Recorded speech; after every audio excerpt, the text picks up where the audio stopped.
Inilunsad ng Land Transportation Office ang kauna-unahang mobile motor vehicle inspection facility sa bansa. Sa pamamagitan nito, hindi naaabuti na higit isang oras ang pag-iinspeksyon sa mga sasakyan na isang paraan din para matiyak ang ligtas na biyahe ng mga pasahero. Si Isaiah Mirafuentes sa report. Mabilis na ang pag-iinspeksyon ng mga sasakyan sa Land Transportation Office tuwing magre-rehistro o magpaparinyo ng rehistro ng sasakyan. Kung dati, umaabot ng mahigit isang oras ang manu-manong checking, ngayon, nasa 45 minutes na lang ito dahil sa modern machine na MVIF. Inilabas ng LTO ang makina para sumabay sa modernong panahon. Ito ang kanilang MVIF o Mobile Motor Vehicle Inspection Facility. Isa sa kailangan sasakyan sa high-tech machine at susuriin agad ang inyong sasakyan. Hindi na to patingin-tingin, hindi na to visual lang, no?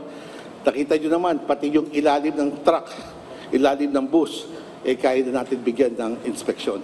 Itong makinari na ito ay mobile machine o pwede ilipat-lipat sa ibang lugar. Pwedeng dalhin ang machine sa mga terminal ng bus para mas pulido ang pagsusuri, ima-manual check pa rin nila ang sasakyan. Sa ngayon, prioridad ng LTO ang mga heavy vehicle na mas madalas sangkot sa matinding aksidente. Sa kasalukuyan, wala pang dagdag na bayad ang paggamit ng MVIF. Sa ngayon, wala pong bayad. Libre po yan, no?